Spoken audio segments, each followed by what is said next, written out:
took me 9 years on and off in the gym to look like this. Now you might be wondering, dude, you look average. And to be honest, you're right. I'm not big like these bodybuilders, and if you met me in real life, you'd think I just look like a lean guy. In a world where everyone looks like this on Instagram, it's easy to feel like you're doing everything wrong. But you don't have to be huge to look good. In fact, you can build a healthy, lean, aesthetic body without becoming a gym bro. So here's what I learned over the 9 years so you can save years on your journey going from this to this. Let's get into it.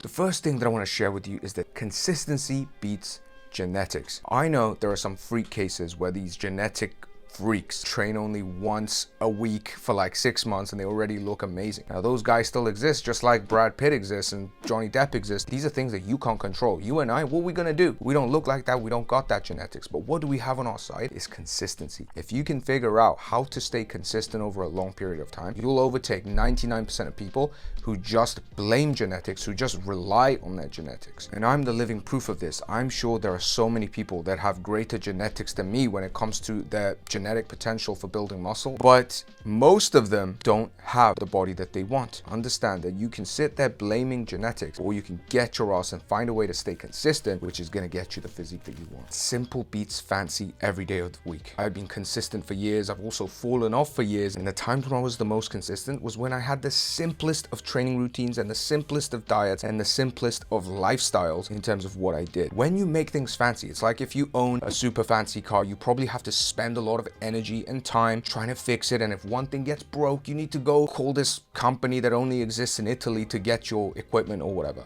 I see people with these complicated routines that require all these angles and machines and alternating schemes and all these fancy gym bro jargon. And what happens when you go traveling? What happens when you find yourself in another country, in another gym, or without a gym, with the most minimal equipment? How can you modify your training routine so that you can stay consistent in all these other areas? That's what you need, a simple, minimalist routine that you can follow anywhere in the world so that staying consistent becomes easy. You must make things simple, the training, the diet, as well as your lifestyle, and this is what's going to get you consistent. If you want to follow my training routine that makes consistency easy, that is simple, that is easy to follow, that is based on the idea of this minimalism, that less is more, then you can grab Aesthetic Body Blueprint below, which is my training routine that I use to build my physique. Next, everyone goes through this phase when they first start. They think that training more exercises, more reps, more sets is going to get them bigger, get them in the best shape possible in a faster time frame. This could not be further from the truth, because in the long run, what gets you there is years of sustained practice. So you need to think about the long term. And when you think about the long term, you'll find out that less is more. What does that mean in practical terms? Instead of training 4, 5, 6, 7 times a week, train only 3 times in the gym. Instead of doing 6, 7, 8, 9 exercises in the gym, do 5 exercises. Instead of doing 3, 4, 5 sets, just do 1, 2, or 3 sets. And in fact, it's not just about consistency. It actually allows you to focus on certain exercises more. It allows you to get stronger on certain exercises because your effort is more focused, and it allows you to have more mental energy to consider other things like calories, protein, simplifying life, and all these other things that are in fact required when it comes to building a body that you can be proud of. Next, plateaus are normal and part of the journey. This is another lesson that I had to learn the hard way. I would hit these periods of sustained plateaus and feel like everything is going wrong and feel like I need to change something, change the routine, do more. Other times I would get an injury and then progress would sink, and then I would come back and I would hit another plateau. And every time you hit a plateau, you feel like this urgent need to change something, otherwise everything's gonna blow up. But if you're just smart enough to realize how progress occurs in other domains of life, you'll see that everywhere plateaus are there, and plateaus are actually necessary for you, your body, your lifestyle, your mindset to get adjusted to the new level. So it's almost like you reach a new level, you need to hit a plateau, you need to internalize and normalize that new level before you can jump to the next. And in terms of physique building, this means you need to get used to a new lifestyle of eating. You need to get used to that new level of muscle and strength before you can reach that level. So don't think that plateaus mean you need to change something drastically. You need to jump on a new routine. You need to add more exercises. In fact, a lot of the time, the answer is again in doing less, worrying less, doing less exercises, focusing on even less. And that's actually a way to break through the plateau. Next, injuries will teach you and make you better. This again is one of those things you have to learn through experience. Every time an injury happens, it's like the worst thing. Your world crumbles down, especially if you love training. You feel like, oh my God, my life is ruined now. All the progress that I made is going back. I'm going to lose all the momentum. But every single time an injury happened, it taught me something valuable. When I had my back injury, it taught me the importance of having strong lower back. It taught me the importance of the posterior chain, and it taught me exercises like weighted back extensions, Jefferson curls, and all manner of stretches and mobility exercises, good mornings, things that I would not have appreciated or learned without it. Then when I had the shoulder injury, I would learn the importance again of scapular strength, rhomboids, external shoulder rotations, Y face pulls, exercises that I value so much for keeping a healthy upper body and strong shoulders. Those things I learned from my shoulder injury. My neck injury as well taught me the importance of a strong neck, the cervical spine, strengthening muscle all the way again around my neck and my upper back. Every time when you're going through the thick of it, it feels like the worst thing, but I promise you it's gonna give you another dimension to your training, another appreciation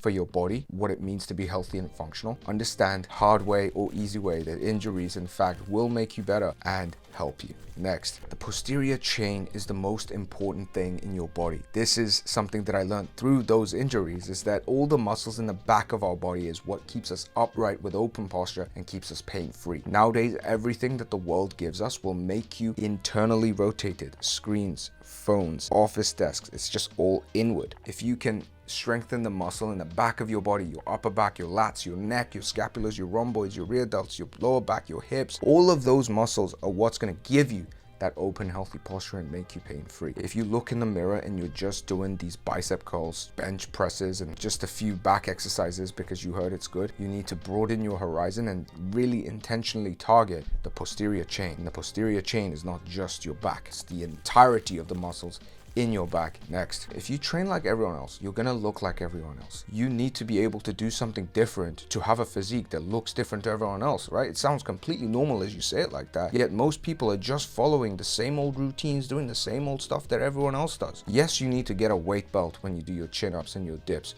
once you hit a certain level. Yes, you might do weird exercises like Nordic curls or Bulgarian split squats or ATG split squats or sissy squats or reverse Nordics. You might do certain things like this because your goals are different, because you just have that desire to go that extra mile. Don't be afraid to try something different. Maybe you want to film yourself doing the workout so you can get feedback from a coach. All of my clients do this, even though at the first time when they think about it, it feels awkward. They don't really want to do it and they're kind of shy. Oh, what is this guy trying to film himself? Is he an influencer? Like, they go through that anxiety. They still film themselves, send me the videos, and I can give them the feedback to really progress. Lo and behold, their progress skyrockets. They improve their training so quickly because not only are they getting feedback, they can actually see themselves moving. And that's another way to really excel your improvement, is to analyze yourself through video. Now, if you want to join my coaching program where you get that kind of personalized feedback on your training so you can progress rapidly and not just in the training, get that kind of guidance in the diet so you can really transform at record time, then you can check the second link in the description to apply for my coaching program. With that said, let's get on to the next point. One of the biggest reasons people quit, other than lack of progress,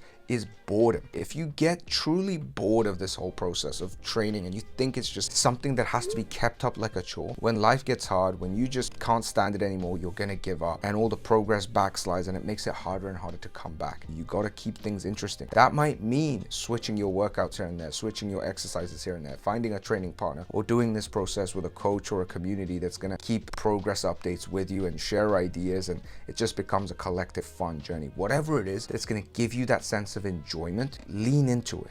Maybe you need to focus on lower volume for now. Maybe you need to increase your volume just to have that extra little push. Whatever it is, don't feel shy to experiment to make things more fun again. Because at the end of the day, what is important is that you stay consistent, and the more you enjoy it, the more likely it is that you will stay consistent. That's it. I hope these points resonate with you. Hope you enjoyed this video. See you next week.